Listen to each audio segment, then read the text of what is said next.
I have to say I was really looking forward to drive with this car.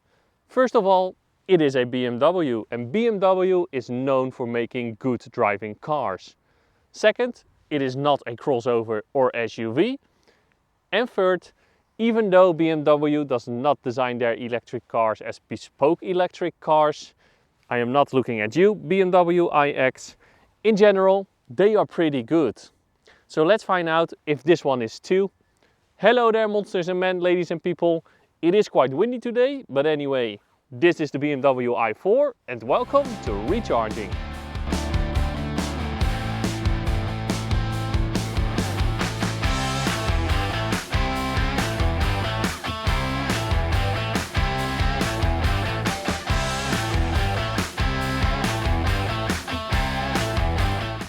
The BMW i4 is also available with an internal combustion engine, but I am not going to talk about that version because I am sitting in the best one, the electric one.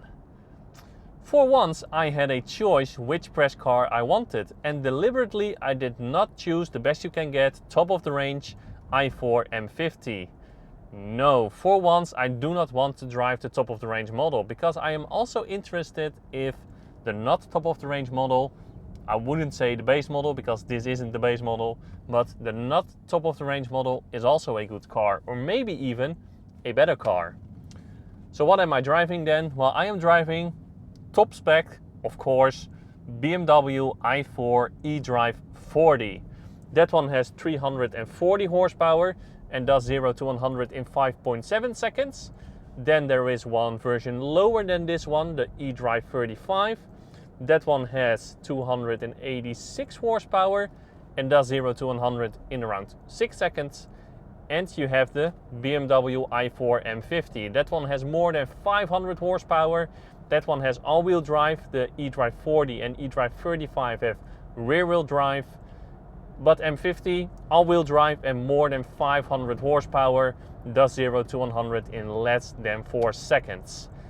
But I can tell you, 5.4 seconds of this eDrive 40 is quick enough. It is not a secret that I am not a fan of the big beaver teeth that you can find on cars like the BMW iX and the BMW i7. And seeing the first pictures of the new BMW 4 Series, well, they did not make me happy. But seeing the car in real life, I think this is a really good looking car. The beaver teeth on this car don't bother me as much as they do on the other cars. And also, it is not a crossover or SUV. I really like the way this car looks. What BMW has learned is to not put blue accents on all their iCars like they did with the pre-facelifted BMW iX3. No blue accents on this car. Okay, that is a lie because there is a blue accent here in the logo and here in the headlights, but nothing in the bumper. And that is a good thing. Well done, BMW. And also, I see you thinking, or I hear you thinking, yes, I hear you thinking, I don't see you at the moment, but I hear you. This car has a huge bonnet. Why is that? Because this is an electric car. Well, as I said, this car is also available with an internal combustion engine. And this is a BMW, so there can be a pretty big internal combustion engine in here. But this is not an internal combustion engine car. This is the electric version with rear-wheel drive. So there is probably a huge frunk in here, right? As you can see in BMW fashion, no, there is not. There is a huge empty space here. Okay, normally this is covered with a cover, but if you remove that like I have done, then you probably see the biggest wasted space that I have seen on an electric car. If BMW just puts a little bit more thought into this, they could have made a huge frunk in here. But again, right now, it is a wasted space. A benefit of the huge bonnet, and also the fact that this car is not a crossover or SUV, is that the BMW i4 has a really low drag coefficient of only 0.24. Another thing that I noticed with this car are the door handles, because the door handles are not the grabby door handles, but the stick your hand behind them door handles. Only the space behind the door handles is not that big, and therefore your hands tend to slip while opening the door. Anyway, let's have a look at the rear of this car. Sexy ass, huh? Yeah, I really like the way this car looks. Well done, BMW. Unlike the Tesla Model 3 though, this BMW i4 is not a sedan. No, it is a rum-pum-pum, a hatchback. And therefore the BMW i4 is more practical than a Tesla Model 3. What you see right now is a boot space of 470 liters. There is a 12-volt socket here in the boot and there is also some on-the-floor storage. This car does have the premium sound system, so the subwoofer is also here. So if you don't have that, you have even more on-the-floor storage, but you do have space for your charge cables. If you fold down the rear seats, which you cannot do from the boot, so it is a bit of a hassle, you get a boot space of 1290 liters. So what about range and batteries and all that stuff? Well, the eDrive 35 has a battery pack with 68 kilowatt hours of usable capacity. According to the WLTP, it can do 480 kilometers. The eDrive 40 and the M50 have a battery pack of 81 kilowatt hours of usable capacity. According to the WLTP, the eDrive 40 can do 590 kilometers and the M50 510 kilometers. But those are all WLTP numbers. What about the real world efficiency?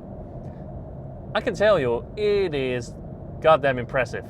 Can I say that on YouTube? I just do it. It is really, really impressive. A lot of times I hear car journalists say, yeah, this car can match the efficiency of a Tesla Model 3. And well, with a lot of cars, I do not agree with them. But with this BMW i4, I do. It is really impressive how efficient this car is. It can match the efficiency of a Tesla Model 3. I mean, when driving on the highway, I'm driving around 105 kilometers an hour at the moment, and the car is showing me on a flat road 14 kilowatt hours per 100 kilometers, 14 to 15. It is really good. Yesterday, yes, I had tailwind, I have to admit, but I drove for around 220 kilometers one way. Again, I had tailwind, but I was driving around 120 kilometers an hour. The car showed me an efficiency of 17 kilowatt hours per 100 kilometers. 17, I mean, there are cars that are doing 17 kilowatt hours per 100 kilometers while doing 90 kilometers per hour, and I was doing 120 kilometers an hour. Again, I am really impressed by the efficiency of this car. It is really efficient. Efficient cars make me happy. I mean, it is easy to create an electric car, put a battery in it, an electric motor, and off you go. But it is one thing to make an efficient electric car. Well done, BMW. How can you influence your range then? Well, you can put the car in sports mode, or you can put it in comfort, or if you want the most range, you can put it in Eco Pro. And besides that, you do have different regeneration settings. You have, well, what is it? Level 1, 2, and 3, and also adaptive. And with adaptive, the car will use its radar to determine how much regeneration it should apply. The only downside is though, is that there are no flippers behind the steering wheel to adjust the regeneration. You can only do it in the infotainment system. Besides that, well, this is a pretty normal car to drive actually. Good news, ladies and gentlemen. I thought this car didn't have one pedal drive, but it does. When you put the gear selector in B instead of D, it is in one pedal drive mode. The regeneration is not as strong as in some other cars, but again, it is in one pedal drive mode. The BMW i4 has a 11 kilowatt onboard charger as standard. Charging it from 0 to 100% for the 68 kilowatt hour battery pack will take you around 7 hours, and the 81 kilowatt hour battery pack will take you around 8 hours. The 68 kilowatt hour battery pack has a maximum DC fast charging speed of 180 kilowatts. The 81 kilowatt hour version, 200 kilowatts. Charging both versions from 10 to 80% will take you around half an hour. We all know that from the three premium German car brands, BMW is the one that is the most driver-centric. And in this BMW i4, no exception. I already said it a couple of times, but I cannot say it enough. This is not a SUV or crossover, and therefore you have a low driving position. You also have a very nice and fixed steering wheel, Good seats, good adjustability in the steering wheel and the seat, just a really good driving position overall. And also you have an interior that is like a cocoon around the driver, that's also very driver centric, and all these things help with the sporty feeling of this car. And then the driving itself. Every time I get into a new BMW model, I think, yeah, this is how a car should drive, and this BMW i4 is no exception. And then the driving itself.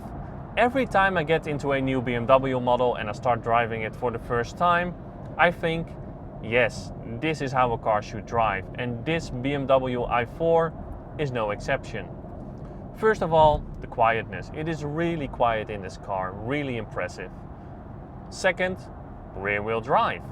That means there are no forces or feedback in the steering wheel from the drivetrain. Third, the steering itself. Really precise, has a nice weight to it. It is not as direct as the steering of a Tesla Model 3, but it doesn't have to be. The steering is really good in this car. And fourth, the suspension. Also, the suspension is really good. I have to admit, this car does have the M Sport package. That means this car does have adaptive dampers. But again, it is really good. Put the car in comfort and you can cruise on the highway in all your comfort.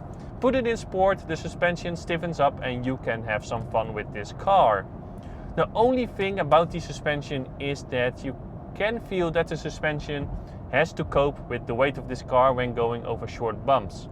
This car weighs 2150 kilos. Yeah, that is quite a lot. And when going over short bumps, the suspension is a bit firm and you can feel that. But in general, it is a really nice car to drive in.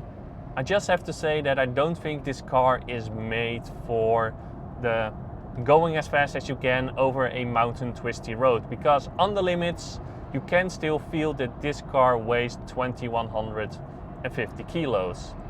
And also when I was in Germany and I drove top speed with this car, 190 kilometers an hour, you could also feel that the nose of this car is a bit light, because normally there is an engine in there and now there isn't.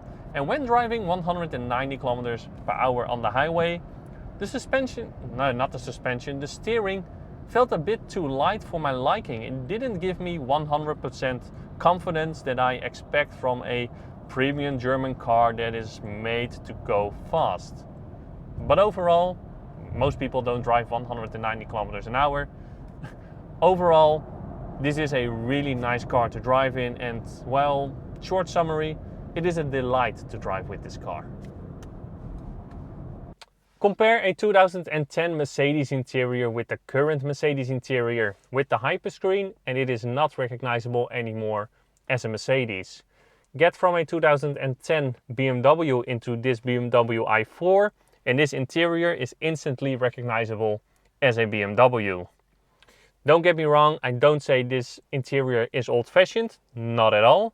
It is just not as futuristic as a Mercedes Hyperscreen or even the BMW iX. But this interior is very BMW in the means that it is centered around the driver, and also in the means that the fit and finish, the materials, the seats, they are all really good. You have nothing to complain when you sit here. What about cubby space? Well, it is below average. The door pockets are not that big. The space under the center armrest, not as big as I have seen on other cars. The same applies to the glove box. There is a cubby here though, with 2 cup holders and your wireless charging pad, but again, it is just not that big.